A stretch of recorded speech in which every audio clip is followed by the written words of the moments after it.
Right. So what you're I love saying it. is, yeah, what you're saying is everybody's different. And so there are some things that are individual. And if that's what you would choose to keep, that would be important to that person. Yeah, and it's okay. That's the biggest thing. You're trying to create your oasis. So it Right. is okay to keep, because you're deciding if you use it, need it, or love it, as we spoke of last week. And Right. so if you truly love it and you really want to keep it, you keep it. And So and I would love to go ahead. And I think that my oasis is not necessarily your oasis. And so, what you talked about last week is defining your oasis.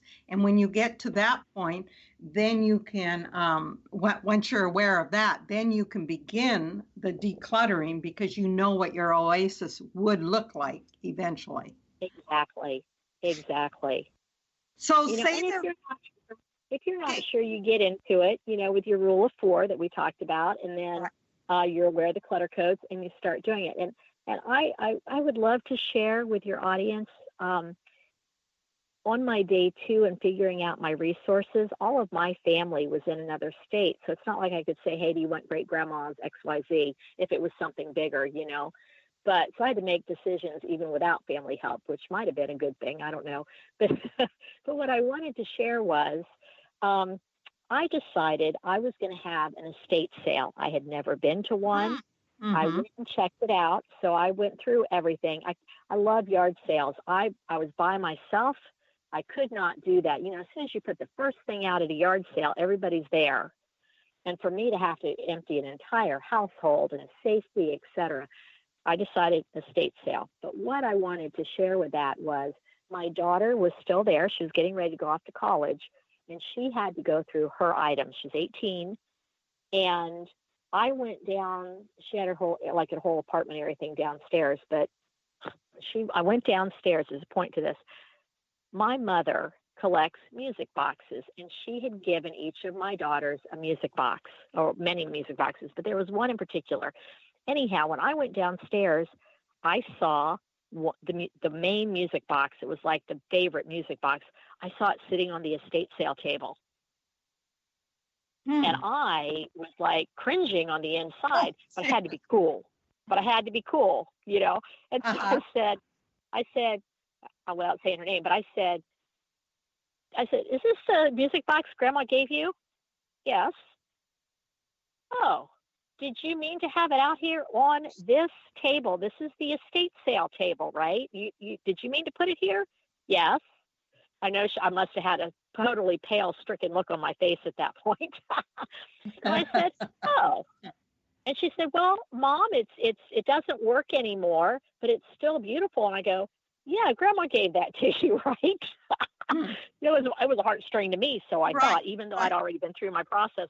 But my point is, she said to me, which I think is so important for all of your listeners on these heartstring things, she's told me that she loved getting it from Grandma, and she knows that Grandma loved giving it to her.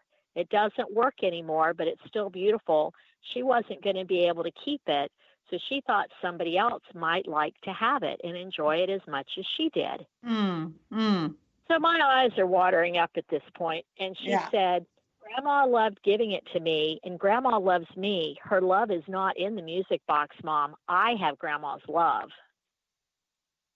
Wow.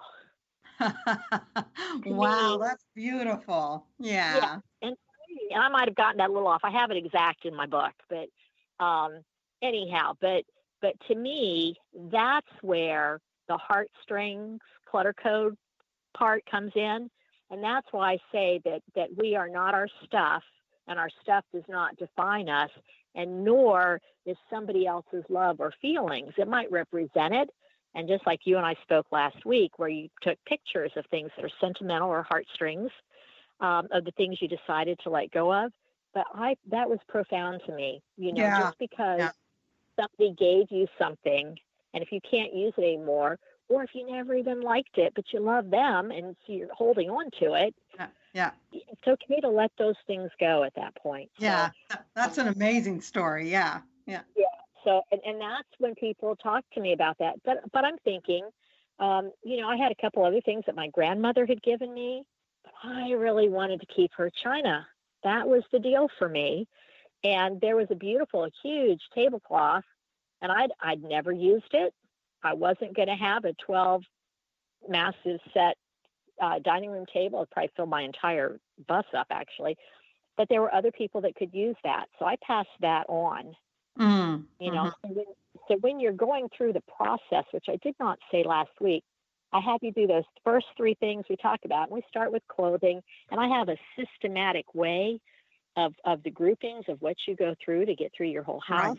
Right. Because you're building your decluttering muscles. Ooh, I like that. Building your decluttering muscle. Okay, you start with clothing, and I personally start with clothing because, and I can say a little bit about that. But if you come to, this is a tip that I just want everybody to know. If you come to something, let's say even if it is an article of clothing, and it's a heartstring for you. You know, maybe it was a cheerleading outfit that you're never going to get into again, but maybe you had, you know, your first date. I don't know. I can't even think of a scenario, but I twirled, you know, I had a competitive baton twirling with all the glitter and glitz all over it and stuff. But if you start with your heartstring stuff when you're trying to declutter, you'll get tripped up. Right. That's what I talk about. We go like from the clothing to the bathroom to the linen closet. Usually those aren't as heartstring items. There still can be. But if you get to something that you can't make a decision on fairly quickly, put it aside and move through the rest of the items that you can. And you'll be surprised when you finish those, you know, if you get through all the rest of the other clothing and you left and right, the 2 or 3 items that you couldn't decide on, you might be able to decide because all of a sudden you're making decisions.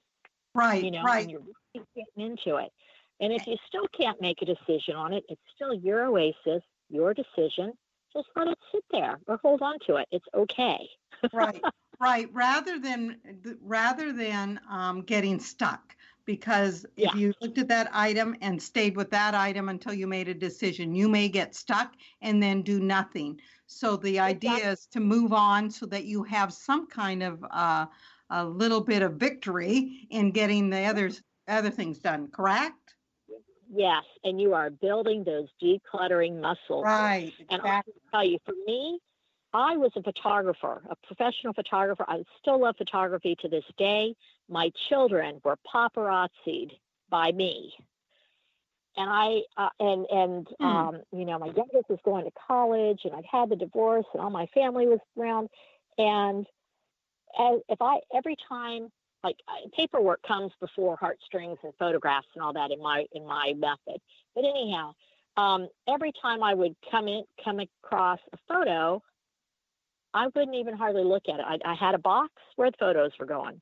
I made sure it was not emulsion to emulsion side so they wouldn't stick, you know, but I had everything stacked, because if I didn't, I would probably still 4.5 years later be sitting in the middle of a room in a bedroom, and actually Utah. I didn't say where it was, but it was Utah. And I'd be looking at a picture that was probably of an out of focus leaf. I did have a few out of focus photos, but I would know where it was and when I took it, because that's who I am.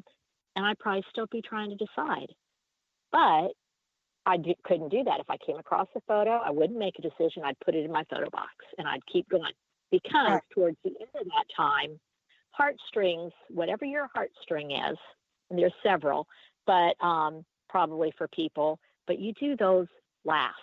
And a lot of times it's a lot easier to do them because you already know places that things are going to go to help other people, or you want to keep them for yourself, but you've made decisions and you're stronger and you're more confident, you're feeling lighter. And those clutter code chains that are so heavy are breaking.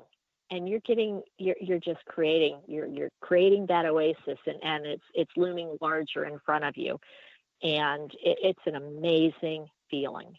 Right. I love that. Okay. Well, thank you for all those practical tools.